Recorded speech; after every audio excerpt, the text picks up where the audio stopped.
for an event, a brand, a sport like ours, sound is just absolutely synonymous with the sport, from the rackets to the balls hitting the ground to the roar of the crowd to the live stage music. It was something that was just so prevalent in everything we did, but we didn't have that ownable asset. So we thought it's about time that we looked into really completing our brand toolkit.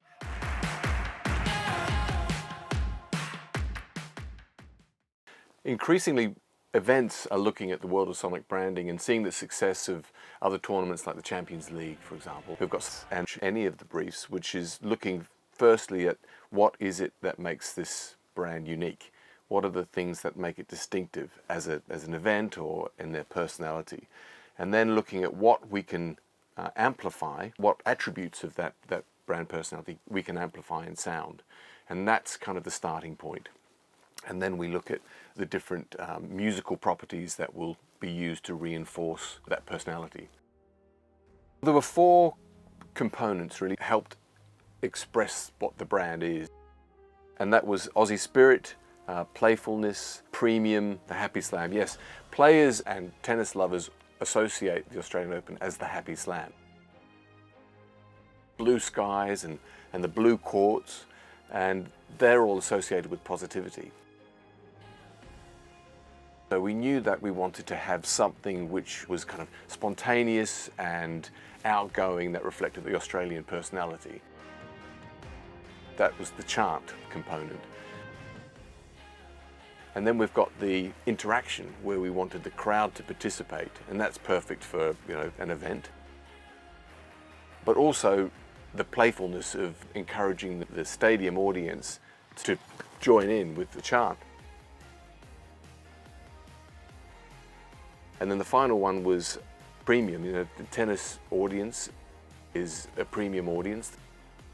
So instruments that we used to execute it were orchestral, and that just helped elevate and reflected the sort of the premium quality of the event and the audience that watch it.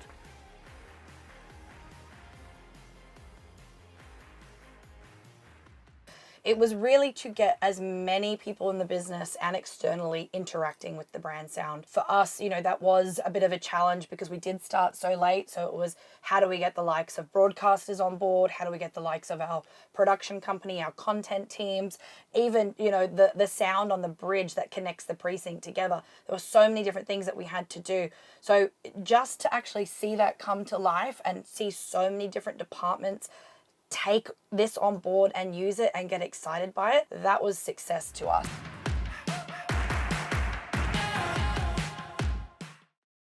And that, you know, the 4 pillars of sonic success in our eyes are something that is going to be distinctive, something that builds rapport, and then the other 2 are really in the hands of the client, and that's consistency and time. We provide sonic guidelines, so in the same way as, you know, visual guidelines are provided for any design, and we recommend how those assets should be used moving forward. You've got different partners coming in, and they may want all of the real estate of the 30-second ad and may think that for some reason this doesn't suit. So it does require a strong client and a strong brand to go, no, this is our brand, this represents us. If you've got some other music in there, for example, then we have to find a way to segue into the brand. So you've got those assets that grow in value and act as shorthand over time. It does take that discipline, but we certainly have a strong client.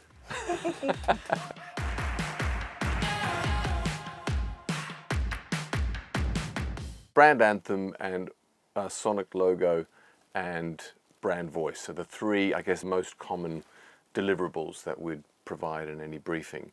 The brand anthem is the longer piece of music that is used in, I guess, long form content, can be used across a 30-second or 60-second ad, live events. Can also be used in store or on hold or versions of that track.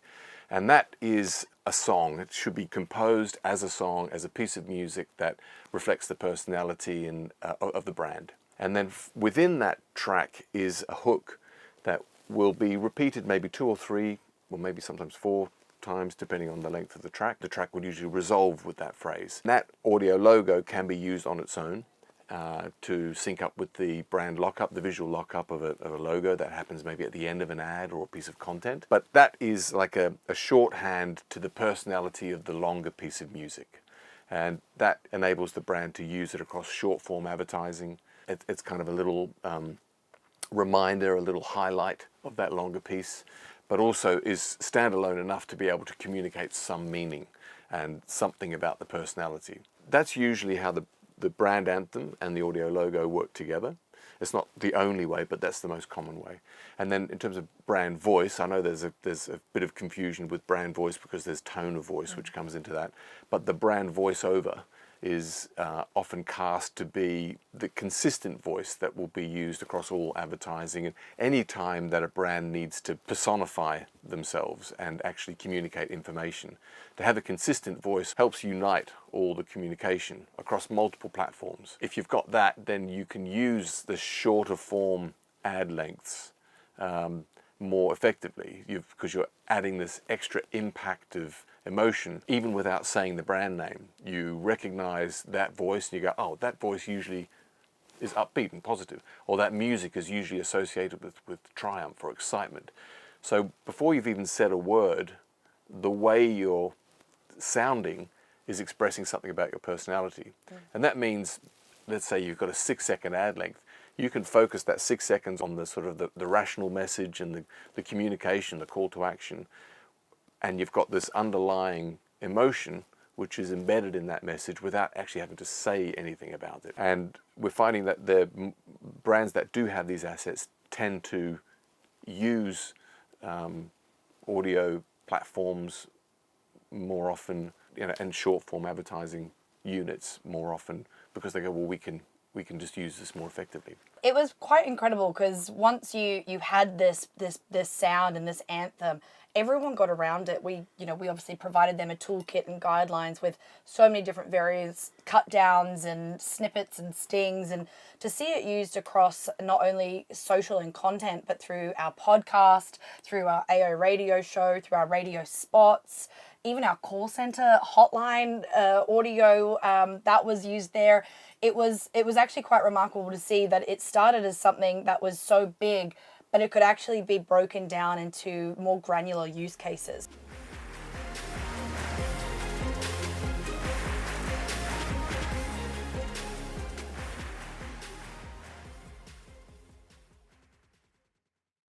The positive vibe through absolutely everyone, and just as you were saying before, sitting there as a fan in the stands, watching people film it, watching people clap along to it, watching people applaud it at the end. That was just incredible to see, because you saw it in action, you saw the power that sound had for everyone that came into contact with it. So we are so proud of it. I mean, what I would love to do moving forward is to engage with local musicians, even something like a MSO or the Australian Girls Choir or something like that, to keep building. I mean, obviously we've talked about it before, but time was not on our side for this year. So working with other partners to really bring that kind of local community together to really, amplify it and have a beautiful story to tell at the end, I think would be amazing for next step. Overall, it has been an absolute positive experience, and one I'm just really excited to keep growing. So I look forward to that. That's our KPI for 2023. #1 sound of the summer.